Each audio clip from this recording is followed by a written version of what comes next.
C'était Franco Savino. Oui, Salvatore Giuliano, la bataille d'Alger. Exactement. Eh bien, je suis venu à Rome, j'ai appelé, je suis venu à Rome, il vivait à Fregene, à côté de Rome, village des pescatori, comme ça s'appelait. Et je lui ai expliqué mon sujet, il a hésité au début, c'était pour l'état des sièges, je lui ai dit, vous voulez faire un film sur les Tupamaros, etc. Je lui ai dit, non, c'est pas ça, c'est une histoire beaucoup plus vaste. C'est l'histoire d'un conseiller américain, comme je l'ai connu quand j'étais en Grèce, mais cette fois-ci, ça se passait en Amérique, etc., etc. Mais les Tupamaros l'arrêtent.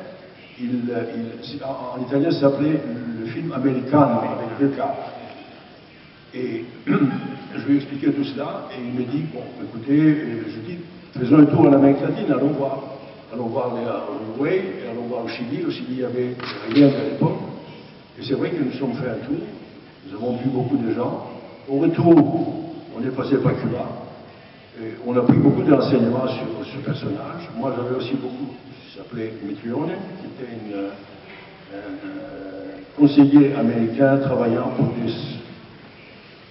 la CIA, bien sûr, mais surtout pour des associations comme ça qui prétendaient aider le pays, mais qui faisaient en fait de l'intervention directe auprès du gouvernement, auprès de la police. Voilà. Je ne vais pas vous raconter l'histoire, c'est trop long. Donc, et on a commencé à travailler avec Franck. Franck aussi, j'ai passé beaucoup de temps avec lui, c'est pour ça que j'ai pu apprendre un peu italien. Il écrivait en italien, donc il parlait français, mais on parlait surtout en italien, très vite. Et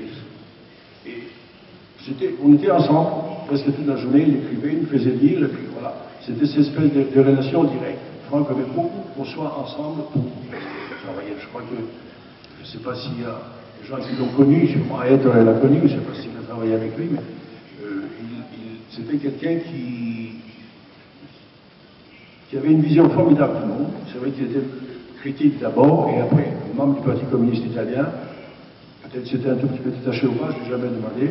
Mais en tout cas, c'était un personnage d'une grande qualité humaine et aussi d'une grande qualité d'écrivain et de scénariste. Voilà. Et on a fait ce film, on a créé ce film, et puis on a fait aussi d'autres films, on a travaillé cette manière. Avec Grambel, c'est un peu différent. Jean-Claude Grambel, qui était un auteur de théâtre.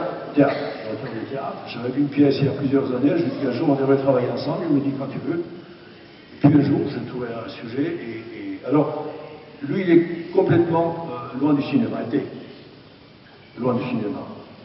Alors, j'écrivais des séquences comme ça, on mettait ensemble des séquences, on discutait, je les écrivais, et puis il les prenait, il les dialoguait, il les travaillait. Il avait à 30 ans d'écrire beaucoup de dialogues comme au théâtre.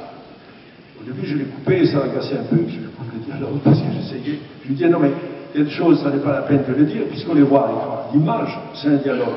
Donc l'image vous dit beaucoup de choses, c'est pas la peine de les répéter. Mais peu à peu, il a compris, et après le deuxième film, on a écrit trois ensemble. Et bien après, c'est lui qui coupait les dialogues. Les dialogues, c'est lui qui coupe maintenant les dialogues quand on travaille ensemble. Voilà.